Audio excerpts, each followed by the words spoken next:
Judd Tully, the editor-at-large of Art+Auction magazine. We're in Maastricht, in the Netherlands, at the TEFAF, the European Fine Art Fair. Freestanding behind me is a 26-foot-high Alexander Calder work titled Janie Waney. I understand it's from a U.S. private collection. Although it's not identified as such, it is available for around $20 million. In our visit here, we're going to see a number of galleries ranging in art from the middle 20th century going way back to the old masters. We're with Jean-Luc Baroni from the London Gallery of the same name, and we're standing in front of a rather remarkable old master painting. It's St. Paul the Hermit. Well, the artist is French, Claude Vignon. He was born in a town outside Paris. He traveled early in the late 1610s, to Italy, to Rome in particular, where of course he was, like anybody else, influenced by the work of Caravaggio. That's where he gets the very style of this picture.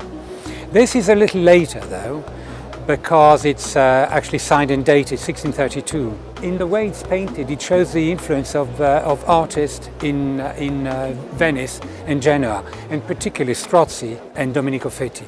The picture is quite interesting because the subject is not that common. It's St. Paul the Hermit. Every day he fed himself because, thanks to a raven who came and brought him half a loaf of bread. If you don't look at the raven, or you don't immediately know the raven, you think it's Saint Jerome. So you have quite a bit of information and context for this painting, and it has great history. Yes, it does. I mean, the only history we don't have is the provenance, which unfortunately often happens. All we know is they turned up in the 70s, so quite recently, and went to a collection, then to another, and then we bought it. Can I ask you, what are you asking in terms of the price of the painting? We're asking 185,000 euros.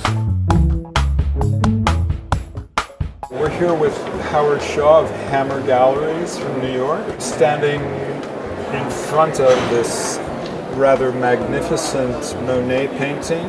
Howard, can you talk a bit about the painting and how Monet thought about it? This was painted in 1893.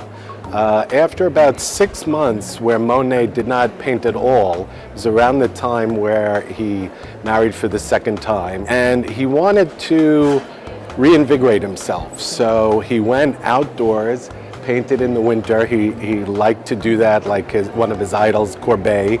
And this is about a mile from Giverny, along the Seine. The Seine had frozen over. What's wonderful about this painting is this was a personal favorite of Monet's, and like many of the works that he considered personal favorites and never wanted to part with, he kept this in his studio, and we have fabulous archival photo showing Monet standing next to this very work, which typically hung over his desk where he did his correspondence and so forth. And he didn't finally sell it till 1924. The original invoice is reproduced in one of the Monet books, sold for 40 or 50,000 French francs in 1924, which was certainly a high price. And what is the price of it today? Today, the price is $11.5 million. I'm here with Marco Voena of Robelant and Voena. Marco, tell me about this work by Bonanomi. It's an important work, isn't it? I think it's one of the most important survive in that dimension. We're talking about 2.5 meters. And what is interesting is because this material that he used, he always experimented different materials in all, from the beginning, from the 1960, 1959. He can do this kind of shape, but to have this kind of light that change on the surface, because he's a master of the spatialism. He tried to change the surface of the painting, and there's something going outside the canvas, you know. That is what is different from Lucio Fontana, that is going through the canvas, you know, and with obviously a violent jest, slashes and holes. He tried to invent the space outside canvas. That is very important of Bonanomi. And tell me, Marco, in terms of your stand here, you are mixing Italian works from the 1960s with old master paintings. It reflects our specialization from the last, I think, 10 years. We like to mix this kind of culture. In my opinion, in the history of art, there are different languages but no borders. So I like to see the difference between the centuries to show to the people that the things talks together. I'm with Paul Kasmin from New York, and Paul, this is your first TEFAF exhibition. Tell me about the stand and what you're showing.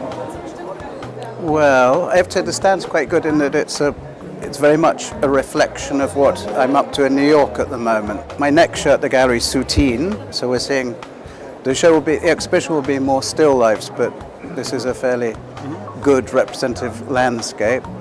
And then right now I've got a show that's really dedicated to the life of Alexandre Jolas, who is an extraordinary dealer who really, I believe, introduced surrealism in a big way to America.